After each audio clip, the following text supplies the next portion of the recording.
What's up, ballers? Jacob here with AllDriveNoDrop. We're talking about the Ronbus Quantas today. These are some very interesting paddles. Where do we even start? Let's start with the price. $119 going down to $100 with the code AllDriveNoDrop. All foam paddles, the first all foam to be at 100 if we don't count the Vatics that came out, kinda.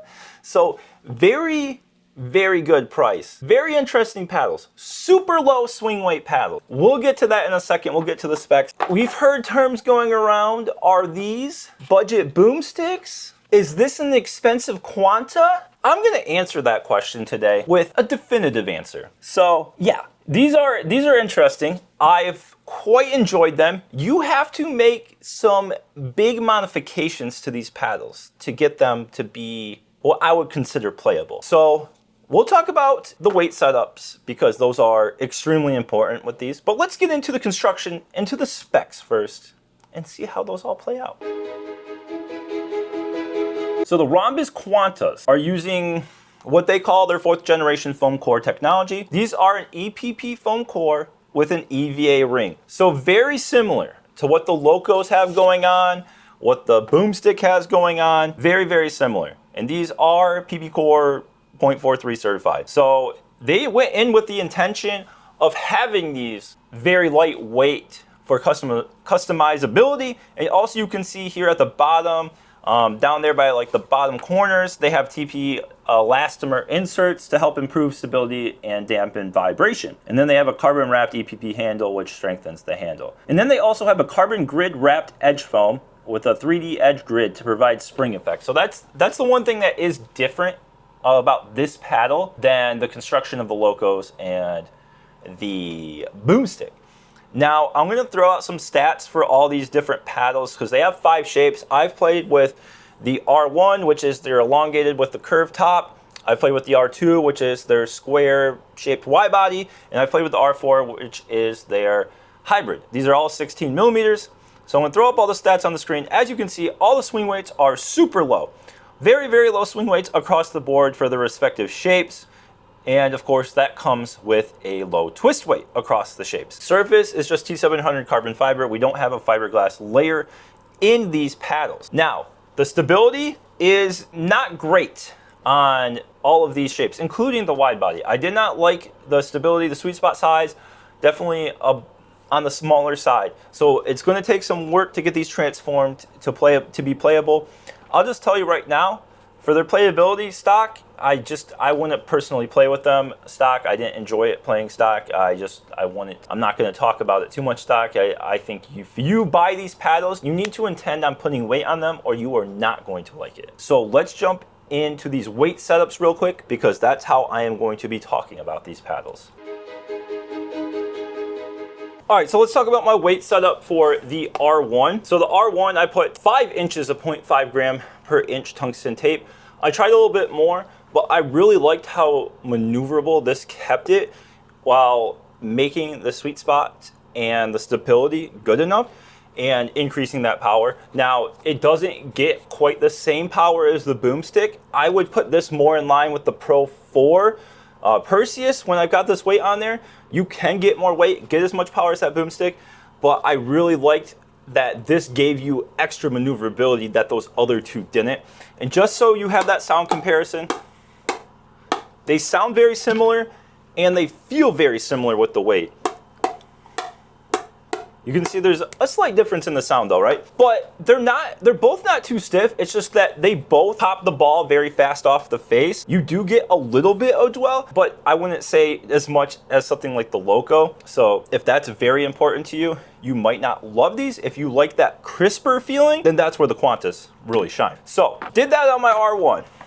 And we'll compare the stats later on the stock performance. I think, you know, with weight, it gets a little bit more complicated, right? All right, so for that R2, I basically did the wrap of all the way around, except I had 3 different pieces. So I did 2 7-inch pieces and a 6-inch piece on top of 0.5 gram per inch tungsten tape. So not completely wrapped around, but pretty much. Now, when you wrap this thing hits harder than the wide body boomstick for me. Very, very good. I think that if you're a big wide body fan and there's not really a ton of options for wide body power paddles, I think this is going to be a great option. So that's on my weight setup. And then the hybrid, the R4, this was my favorite of the bunch, to be honest. This is the one I played the best with.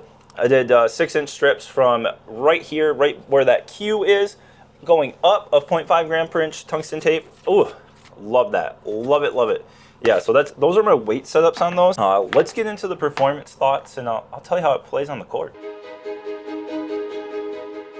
How do the Quantas play on the court? I'm going to mainly focus on the hybrid, and I'll give some minor thoughts if anything differs between everything.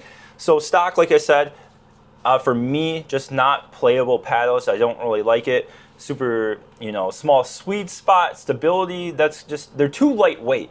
But that's okay. They were intended to be customized.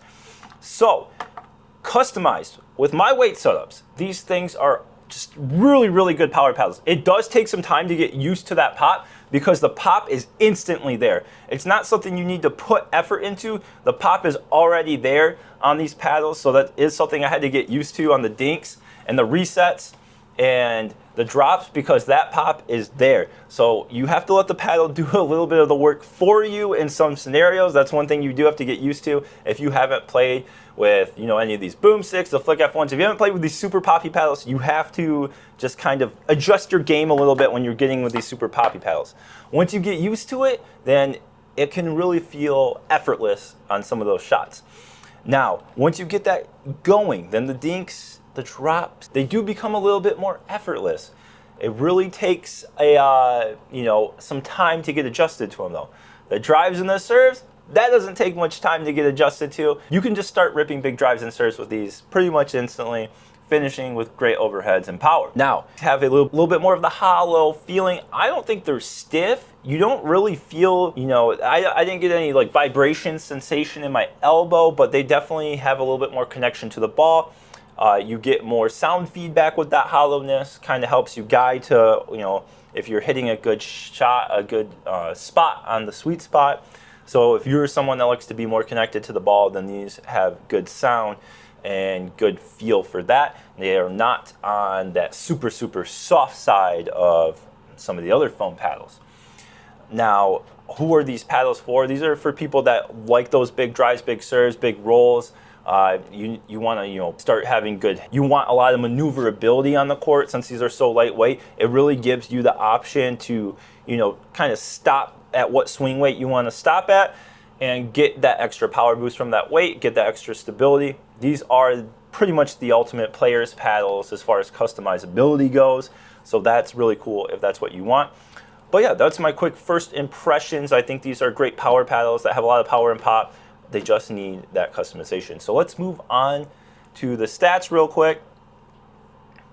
Okay, so here you see the Ronbus Quanta R4.16 hybrid right there above like the Vapor Power hybrid, the Franklin C45, the Thrive Smoke Enhanced Gen 4.5 below, the J2NF long handles, the J3NF, the Franklin C45 Dynasty, the GX2 Power hybrid. So still pretty good power stock. And that I actually did get more power out of the hybrid than the elongated stock. I think that's just because I tend to not get as much power out of those really super lightweight elongateds. I feel like they lack a little bit of the plow through.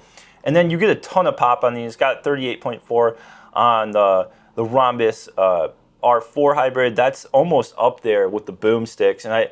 And with the weight, I think the pop is very, very comparable to the boomsticks. So you see the power, on these Quantas is already pretty good, kind of like borderline entry-level power paddles without weight, which is pretty impressive. And I do want to highlight on this power per swing weight metric that I have, because the Ronbus Quantas are now the leader. The Paddletech ESQC 12.7 has been the leader in power per swing weight for me for a long time. Actually, ever since I really created my database, and now the wide body and hybrid have taken over. So these are getting the most power per swing weight. Obviously, once you scale that swing weight up, You know, you are going to get diminishing returns, but these start out like the most power per swing weight paddles that I have played with. So that's pretty impressive because that just gives you more customization, kind of gets you where you want.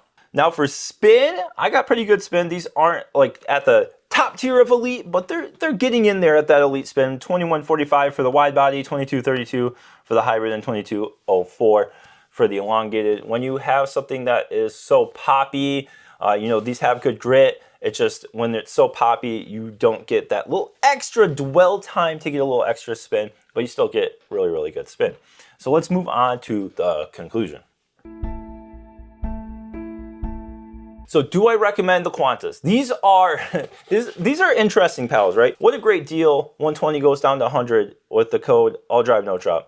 So probably the top pick for a $100 power paddle now, if you're okay with customization, right? I mean, you know, when we're going to the lowest price point, you have to make some sacrifices, right? You're not going to get the premier, don't have to touch anything paddle out of the box. I think that these are great. Honestly, if you are not even a power paddle player, but you want to get introduced to a power paddle, then I'm probably going to recommend you get a Ronbus Quanta. You have 5 different shapes in this lineup to choose from. So you got your 2 wide bodies, 1 hybrid, and 2 elongated. I mean, there's a shape for everyone there. Handle length is great enough. Handle length on the R1, the R4, and the R2, great enough for 2-handed backhands. Just have to put a little customization on there. So I think I recommend it for people that want a power paddle. They don't want to spend too much on a power paddle, or the people that just want to do a lot of customization on their own power paddle. It doesn't even have to be about the price point. The price point could just be a bonus for you. So that's my first impressions of this Quanta series. Really like it. These are dropping September 5th for pre-order. I will put the time in the description when I get it. Official release date is September 12th. I don't know when this review is coming out. Maybe it's coming out on September 5th. If you're in the future, you will know because you'll be watching this. So thank you so much for watching. Drop a like if you really enjoyed the video. Smash that subscribe to stay tuned for all the great reviews and podcasts and videos that are coming this year. And ask me any question you want about these paddles or just about life in general. Thank you so much. Go play some pickleball.